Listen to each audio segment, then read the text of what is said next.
Manasa ma'am, it's great to have you on the show, Interesting Insights. And with you, I'm starting a new series. It's called Guruvanu Nakande, Devaru Nakande. In English, it means I saw the teacher, I saw the God, I saw the God. Heartiest welcome to you. Thank you, Abhiram. How have you been? And I'm, it's I'm really a pleasure hmm, talking to you hmm. because for teachers, it is always nice to meet the students and chat with them. And then I'm really honored that you considered me for this chat show. So thank you so much. Honor is mine, ma'am. Shall we start? We'll start with the first segment. It's called My Nostalgia. I mean, basically, your childhood and schooling memories. Curious to know, ma'am. Over to you. Yeah, thank you. If I remember my childhood, okay, I can think about certain things which I did at home, okay, and what I did at school. So in the school, I was like what you say, I was very stubborn and I was not listening to my teachers when I was small. Okay, I remember that during my LKG or UKG, that is kindergarten time, So I was making a big fuss going to the school. So when I got into the car, I was being dropped to the school in a car. The principal himself drove the car and came to the place of kids. And when we got into the car, I was creating so much fuss. And he used to give me one packet of biscuits. Then he was asking, you have to share with your sister also. I have an elder sister. She was also coming in the same car. But I used to say, I will not give it to anyone. I was very, very selfish. I remember even now. Okay, but as the days went by, I don't know what transformation happened in me. But now, if I remember, I think that was a transformation. Because in fourth, fifth standard, okay, so I had a lesson on my experiments with truth. Okay, so one of the Gandhiji's whatever from the book, small part of it was taken and was a part of the lesson. And after reading that, I started saying that I don't want to sleep on the bed. Okay, so I will always live with the truth. Okay, I was a very small child, but I used to do that. And if anyone hurts me, I say it's okay, please hurt me, because Gandhiji has said if somebody slaps you on your face, you should show your other cheek. Okay, so I was also doing the same thing. So I don't know what transformation happened in me. And I was always telling that I want to have a simple living and high thinking. Okay, so my father was also like that. Actually, he was a journalist, and whatever virtues he was talking about, I was repeating the same thing during my school days. So that is what I remember. And I was very much inspired earlier childhood itself. We were reading a lot of books called as the Bharat Bharati series, Bharata Bharati. There was a set of series of books which my father used to encourage us to read quite a lot. And we used to spend all the holidays, me and my elder sister, we used to go and spend the time in the library only. So from morning till evening, we used to sit in the library and we used to read almost all the books. Anything you ask about mythology, we have read it. Anything you ask about history, we have read those books. So that's how the inspiration, came from very much during the childhood. So that transformation happened in me. And one other incident which I can remember is that when I joined my high school. So when I joined my high school, my father said, you go and get admitted. And I said, no, parents will have to come. Parents have to join the students when the admission happens. So my father told me, you tell them, because he was a journalist, he was very busy. And he was also working with Akashwani as well as in Prajavani simultaneously. So he said, you tell that my dad is very busy and you can handle yourself. Okay. So he was always teaching me that I am a responsible person and I can handle my things myself. So I went to the principal and I said that whatever questions you want to ask my parents, you can ask me, I can answer. Okay, that is how the kind of I went and told the same thing to our principal. Then our principal said, no, no, parents will have to come. That is the rule, and they'll have to sign some declaration. I said, no, sir, for whatever actions I take, I'll be responsible. So this was my childhood. This is how I remember how I got molded. And in a very early stage, like eighth standard, I didn't know the school. It was a very big school. I studied in Vijaya High School and I stood for elections in the very first year. Eighth standard, Oh. I stood for elections. I Hmm. didn't know what is the strength of the school. It was 1,000 plus. But Hmm. I was aspiring to be a leader. So Okay. these were some of the instances I can remember my school days. Yeah. Very pleasant, big surprise for all of us, ma'am. All of us means for me and anybody who is watching the video right now. Okay, we will move to the second segment. So this is called My Jolly Days. So everybody, including me, so we all remember our college days fondly. Yeah. So I'm just curious to know, ma'am, how were your college days and what did you do then? Over to you. Okay. So how can I explain like what all transformations happened during my college days actually? Mm-hmm. The first 3 years, that is when I was in pre-university as well as the first year degree, I was Mm-hmm. a little playful. I was still like because even my build, as a person was very small and I was very playful. I was very childish, and the entire college used to call me as a baby. Okay, so as if I don't know anything. So Mm-hmm. sadly, after I didn't score well in the first 2 years, that is my pre-university. There was a dip. High school, I performed quite okay, and when I joined the college, I didn't do very well. So my Mm-hmm. dad always used to tell me, when I joined Vijaya College, when he saw the rank list coming in the newspapers, he used to tell that, "Oh, I want to see your picture also uh, in the newspaper." But when I came to second PUC, I didn't really perform well.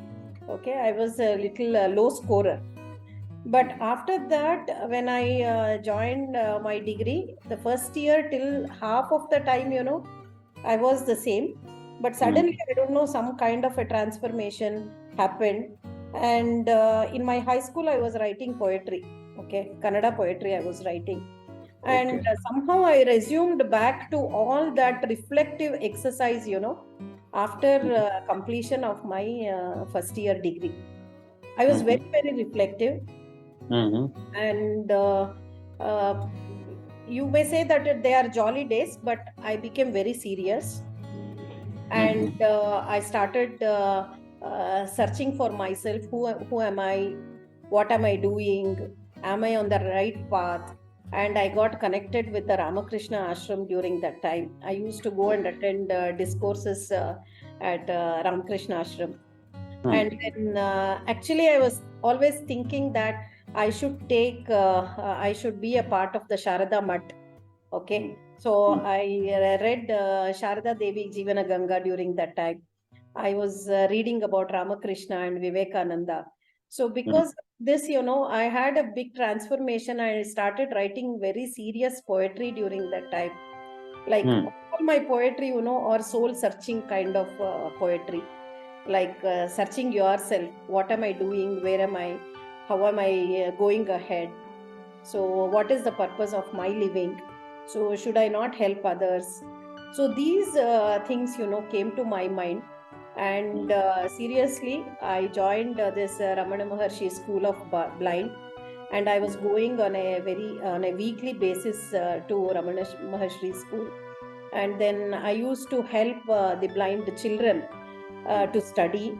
I used to read aloud all the stories which were there. Oh.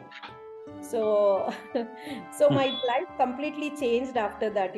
I thought that I should be of some use, I should be of some help to the society. And even at home, I never used to watch movies. And then maybe college students, will feel really dejected listening to all these stories. But I never watched movies during that time. And then I Oh. was very serious. I was reading books, writing, and Mm. then I wanted to shape myself as a writer. Mhm. So that was my aspiration during that time. And when I came to final year BCom, I came to the influence of my teacher, Dr. M.K. Sridhar. Mm. And then somehow uh, my thoughts I shared with him. And then I said that I want to do something to the society. I want to help people. I want to help the youth who have to go in the right direction. And then he said, why don't you get into teaching profession? So if you Mm. become a teacher, then you will meet a lot of the student community, and certainly you can be a light Mm. to them. So this was what he told me when I was in my second year degree. From then on, Mhm. I sat put, and then I started studying, and I started preparing for my exams, and had a clear vision that I'm going to get into the teaching profession. So this was my college days. All right. I mean, jolly days or otherwise, this is truly inspiring. And moving on, ma'am, moving on to the third section, things will get little serious here. Your key moments in life will begin with your key challenges and how did you respond to them? Over to you, ma'am. Okay. Sorry, I don't know. You said jolly days, but I made it very serious. Now you are saying more serious. I don't know whether I'll be making it much more serious than what I spoke. Okay. So you are asking about Challenges in your life when yeah. you started out or as a college Hmm. student. Hmm. Yeah. Over to you, So ma'am. challenges were there. Challenges were there since many years. What kind of challenges, if you ask? Like we faced some financial challenges Mhm. because during my second year degree, I wanted to do ICWA. So I cleared Mhm. my entrance exam with very good score, but I could Okay. not pursue ICWA because it was an additional payment that we had to make. Okay, Mhm. so we were four children, and my father was very, very passionate, and he wanted to give all the education possible for the children, and he was always telling that this is the asset we can give you. Okay, Mhm. whatever Mhm. education you want. But however, I could not really get into the ICWA stream, but pursued Mhm. with this MCOM. And then Mhm. life was much actually easier, though challenges came, like it went away with time. Okay. Mhm. So, one point in time, I faced some challenges in terms of I was very rigid. I did not know that that I have to get a permanent job. So that was Mhm. put by many of my colleagues. I joined BMS Women's College initially, and when Mhm. I joined after 3 years of completion, I started fighting for my regularization. Mhm. So I have to be a regularized faculty so that my salary will increase. Mhm. But initially, what I did, like though my salary was very little when I joined BMS Women's College, I Mhm. used to make it good by that is taking classes in the morning, 8 to 10. I used to go to one college called as Oxford College. There I Mhm. used to teach for a few hours, then Mhm. go to BMS Women's College. Then till 5 o'clock, I used to teach there. For after 5, I used to walk to Vijaya College. 5:30 to 9:30, I used to teach in evening college. So Mhm. whatever lacunae I had in terms of salary for the Mhm. regular degree college, I used to make good by doing so many things. And Saturday and Sundays, I used to teach, I used to take tuitions for students. So like that, I financial crunch was there actually, because Hmm. it was a big family, and then my brother was studying engineering, and certain issues were there in the family, but we could manage by doing many things. All children in the family, they were all committed to work towards the family. So that's how I did. So this challenge, I don't know why I had that rigidity that I have to get regularized in the same institution, and I Hmm. went with a court case and fought it out, and then Hmm. I worked for my regularization of my job. But Hmm. surprisingly, what happened, like though I got a job which was a regularized, I was transferred to SSMRV college, and then I worked there for around 7 years. Hmm. So suddenly something came to my mind. I read a book called as Who Moved My Cheese? Okay. Hmm. So when I read this book, I started thinking, so what am I doing here? Why am I brooding? And why I'm getting into all the politics of the institution? Because I can say in educational institutions, though Hmm. we are all faculty showing some kind of a way to the students, sometimes we ourselves get into a frame of mind. So I Hmm. think we should come out of those frames. And I said that I'm going to resign the job. Hmm. So with so much difficulty, I got regularized. I was drawing a good salary, some UGC salary and all that. But Hmm. my mind did not permit me to work in the same place. Hmm. So I always thought that, no, no, I have to grow. I have to grow. I have to do something. I have to do something. That was my inner calling. Hmm. So I felt that that is the current position is restricting me very much. I can't continue in the same position. So, and suddenly I thought I will quit. And I did not look into options also. There were many options. Like I could have, because it was a government aided institution, I could have gone on lean. I could have Hmm. tried out elsewhere and then come back to the same position. But I did not do that. I said, no, no, I am not interested. I want to Hmm. grow. I want to do something else. By that time, I had completed my MBA. I was thinking that I have to teach management students. My horizons are much broader. I have to think differently. Hmm.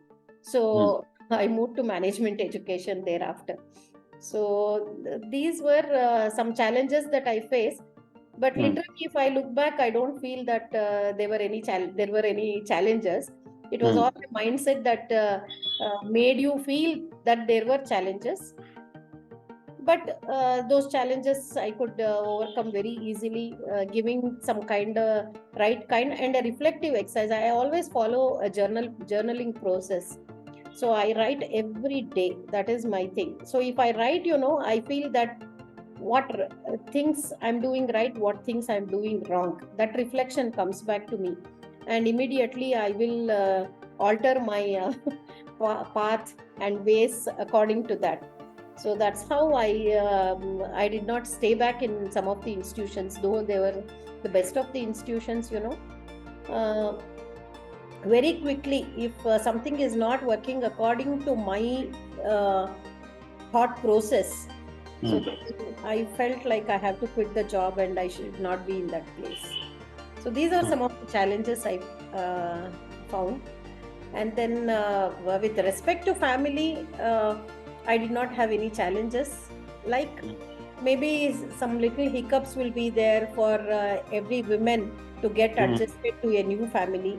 So Hmm. those were there. I have two kids, Hmm. and I had a good time. My husband is very, very supportive, and he always believes that 50-50 is the share and not 1% less to any female counterpart. So Hmm. that's how I could sail through very easily. He's a very spiritual person, and he thinks that love is nothing but enabling the spiritual growth of the other person. So because of him, I have Hmm. a lot of molding has happened, thinking Hmm. in terms of thinking, in terms of looking at the family, supporting the family. And then even children, when we grew up the children, he is a pediatrician, and he told me that we should never abuse children. So I have not even spoken very harshly to my children, not even lifted my hand.